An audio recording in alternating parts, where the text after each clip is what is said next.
ഒടുവിൽ അലവലാതിയാണ് സുനിത വില്യംസിനെ ഇസ്ലാമാക്കിയത് എന്ന് കണ്ടെത്തി. അലവലാദികളെ കൊണ്ട് ജീവിക്കാൻ കഴിയാത്ത ഒരു കാലമാണ്.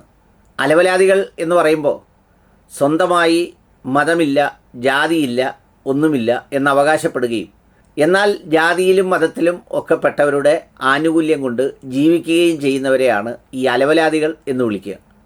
പണ്ടൊക്കെ യുക്തിവാദികൾ എന്ന് പറയുന്നവർക്ക് ഒരു ബഹുമാനവും അന്തസ്സും നിലവാരവും ഒക്കെ ഉണ്ടായിരുന്നു. നമ്മൾ മതവിശ്വാസികളാവുമ്പോൾ തന്നെ അവരുടെ വാദങ്ങൾ കേൾക്കാനായി ഒരു കൗതുകപൂർവ്വം ശ്രദ്ധിക്കുകയും ഒക്കെ ചെയ്യുമായിരുന്നു. എന്നാൽ ഇപ്പോൾ യുക്തിവാദികൾ മാറി അലവലാദികൾ ആയിരിക്കുന്ന ഒരു കാലത്തു കൂടിയാണ് കടന്നു പോകുന്നത്. സംഗതി വേറൊന്നും കൊണ്ടല്ല, സുനിത വില്യംസിനെ ഇസ്ലാമാക്കിയത് അലവലാതി. അതിൻ്റെ കുറിപ്പാണ് ഇപ്പോൾ പുറത്തു വന്നിരിക്കുന്നത്. അലവലാദികളായ ചില ആളുകൾ സ്വന്തം പേരോ സ്വന്തം മാതാപിതാക്കളുടെയോ സ്മരണാർത്ഥം ചില FB പേജുകൾ ഉണ്ടാക്കും. ആ പേജുകൾക്ക് മറ്റേതെങ്കിലും പേര് കൊടുക്കാൻ അവർക്ക് പ്രയാസമുണ്ടാവും. കാരണം അങ്ങനെ പേരിൽ ആരെങ്കിലുമൊക്കെ ഈ സമൂഹത്തിൽ ഉണ്ടാവുമല്ലോ.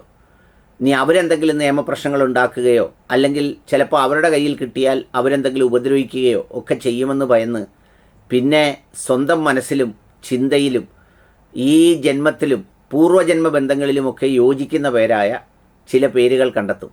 ആ പേരിൽ ചില പേജുകൾ ഉണ്ടാക്കും.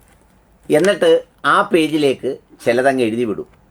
അങ്ങനെയാണ് ഏതാണ്ട് 24 മണിക്കൂറിനപ്പുറം അലവലാതി അലവി എന്ന് പറഞ്ഞ് ഒരു പേജ് പ്രത്യക്ഷപ്പെട്ടത്. അതിലാണ് സുനിത വില്യംസിൻ്റെ ഞെട്ടിക്കുന്ന വെളിപ്പെടുത്തൽ എന്ന് പറഞ്ഞ് എഴുതിയിരിക്കുന്നത്. പള്ളിക്കൂടത്തിൽ പോയിട്ടുള്ളവനല്ല എഴുതിയിട്ടുള്ളതെന്ന് കണ്ടാൽ നമുക്ക് മനസ്സിലാവും. കാരണം വില്യംസിനെയൊക്കെ വില്യംസ് എന്നാണ് എഴുതിയിരിക്കുന്നത്. ബഹർ ആകാശത്താണ് എഴുതിയിരിക്കുന്നത്. ഇങ്ങനെ പരിശോധിച്ചാൽ ഇതിൽ കുറേ തെറ്റുകൾ കാണും. അതെല്ലാം അലവലാതി ആയതുകൊണ്ട് നമുക്ക് പുറത്തു കൊടുക്കാം.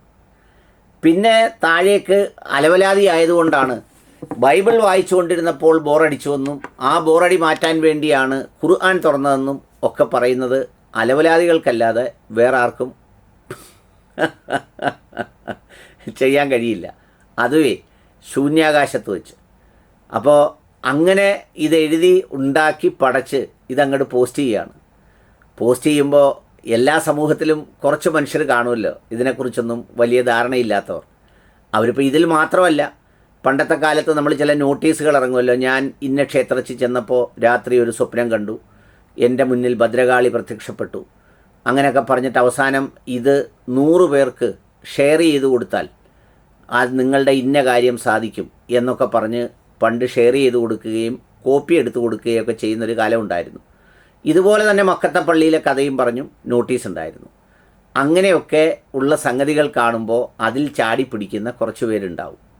അവരെ കളിപ്പിച്ചിട്ട് ദൂരെ ഇരുന്ന് ചിരിക്കാനും, ദേ മുസ്ലിങ്ങളുടെ സന്തോഷം കണ്ടോ, പ്രത്യേകിച്ച് ബൈബിൾ ബോറടിച്ചു എന്ന് പറയുമ്പോൾ അവിടെ ഒരു മുസ്ലിം ക്രിസ്ത്യൻ വിരോധം കൂടി ഉണ്ടാക്കിയെടുക്കാൻ കഴിയും എന്ന് തിരിച്ചറിയുന്നതിലൂടെ അതിനുവേണ്ടി പണം മുടക്കാൻ നിൽക്കുന്നവരുടെ കാശും വാങ്ങാം, ഈ ഒരു സന്തോഷവും അനുഭവിക്കാം.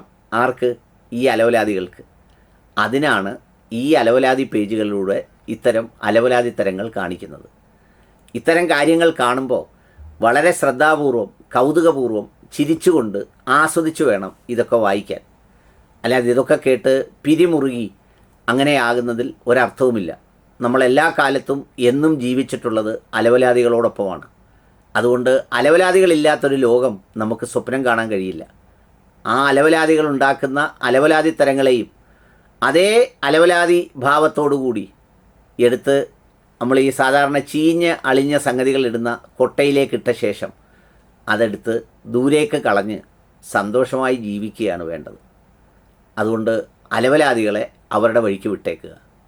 അവരെന്തെങ്കിലുമൊക്കെ കാണിച്ച് ഈ പറഞ്ഞ സുന്നത്ത് കല്യാണമോ അതിൻ്റെ ചർമ്മം ഛേദിക്കുന്നതോ ഒക്കെ കാണിച്ച് അക്കൗണ്ട് നമ്പരൊക്കെ ഇട്ട് ജീവിച്ചു പോയിക്കോട്ടെ.